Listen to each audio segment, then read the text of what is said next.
اور میں اس لیے یہ بیان کر رہا ہوں کیونکہ کبھی کبھار ہم کوئی گناہ کر رہے ہوتے ہیں, ہمیں پتہ ہی نہیں ہوتا گناہ ہو رہا ہے, اور اس گناہ کی وجہ سے ہماری پرسنل لائف میں یا اجتماعی لائف میں کوئی پرابلمز آ رہے ہوتے ہیں اور ہمیں نہیں پتا ہوتا کہ ہم گناہ کر رہے ہیں. تو میں جلدی جلدی پڑھتا جاؤں گا, بس سنتے جائیں, میں ڈیٹیل میں نہیں جاؤں گا. انشاءاللہ آپ لوگ وہ پھر کبھی انشاءاللہ اس کو ہم ڈسکس کریں گے. ایک فرمایا وہ عورتیں جو ٹیٹوز کرواتی ہیں اور اپنے ہیئر ایکسٹینشنز کرواتی ہیں ان کے اوپر لعنت ہوگی. اس میں عورتیں اور مرد دونوں شامل ہیں. By the way, I browse کو پلک کروانا, دانتوں کو شیپ کرنا, یعنی وہ اس زمانے میں نا مکہ کی عورتیں اپنے دانتوں کو, ٹھیک ٹھاک دانت ہوتے تھے, ان کو نا پوائنٹڈ کرواتی تھی کیونکہ یہ حسن کی نشانی تھا. تو اس کا مطلب یہ نہیں ہے کہ انسان کے دانت ٹیڑھے ہیں تو وہ بریسز لگا رہا ہے تو وہ شیپنگ آف ٹیتھ ہے. وہ شیپنگ نہیں ہے, وہ تو آپ کسی ایب نارمیلٹی کو نارمل پہ لے کے آ رہے ہو. یہ تھا نارمل دانت ہوتے تھے, ان کو چزل کرنا شروع کر دیتے تھے, تیز نوکیلے بنا دیتے تھے. اسی طرح سے وہ لوگ جو ربا کے اندر ڈیل کرتے ہیں, لینے والا, دینے والا, لکھنے والا, سائن کرنے والا, سب پہ لعنت ہوئی ہے. اس کے بعد جو لوگ حلالہ کرتے ہیں, یعنی ڈیورس کرنے کے بعد وہ کہتے ہیں کہ, یعنی عورت سے کہیں گے کہ تم فلانے کے ساتھ جا کے شادی کر لو اس نیت سے کہ کل تمہیں وہ طلاق دے دے تاکہ تم میرے پاس واپس آ جاؤ. جو حلالہ کریں گے, کرنے والا, کرانے والا, سب پہ لعنت ہوئی ہے. شراب پینے والا, بیچنے والا, بوٹل کرنے والا, پیکج کرنے والا, سب پہ لعنت ہوئی ہے. اور چور پہ بھی لعنت ہوئی ہے.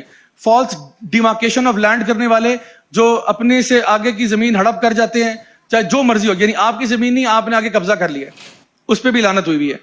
جو اپنے والدین کو قرض کرتے ہیں ان پہ بھی لعنت ہوئی ہے. جو اللہ کے علاوہ غیر اللہ پہ سیکریفائس کرتے ہیں, قربانیاں کرتے ہیں, ان پہ لعنت ہے. ان مرد اور عورتوں پہ لعنت ہے جو مرد عورتوں کی مشابہت کرتے ہیں اور جو عورتیں مردوں کی مشابہت کرتی ہیں. وہ لوگ جو کہ بدعتیں کرتے ہیں اور جو بدعتوں کو فالو کرتے ہیں ان پہ لعنت ہوئی ہے. تصویر بنانے والے, ہیومن فیس بنانے والے, ان پہ لعنت ہوئی ہے.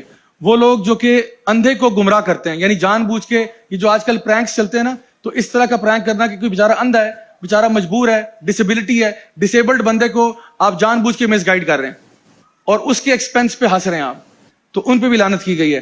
وہ لوگ جو عورتوں کو ان کے ہسبینڈز کے خلاف ورغلاتے ہیں یا غلام کو آقا کے خلاف ورغلاتے ہیں.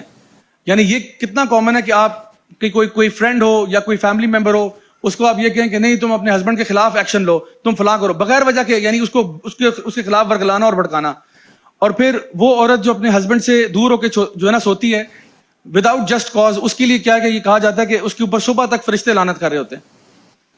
اس کے علاوہ ایک اور انہوں نے جو لسٹ دی کہ جو قبر پرست ہیں ان کے اوپر لعنت, جو لوگ صحابہ کو گالیاں نکالتے ہیں ان پہ لعنت, جو قوم لوط کے فیل کرنے والے ہومو سیکشولز کے اوپر لعنت ہوئی ہے, رشوت دینے والے, لینے والے پر لعنت. اور یہ میں آپ کو بتا رہا ہوں یہ فل لسٹ نہیں ہے, یہ میں نے کوشش کیا کہ میکسیمم جن کے بارے میں صحیح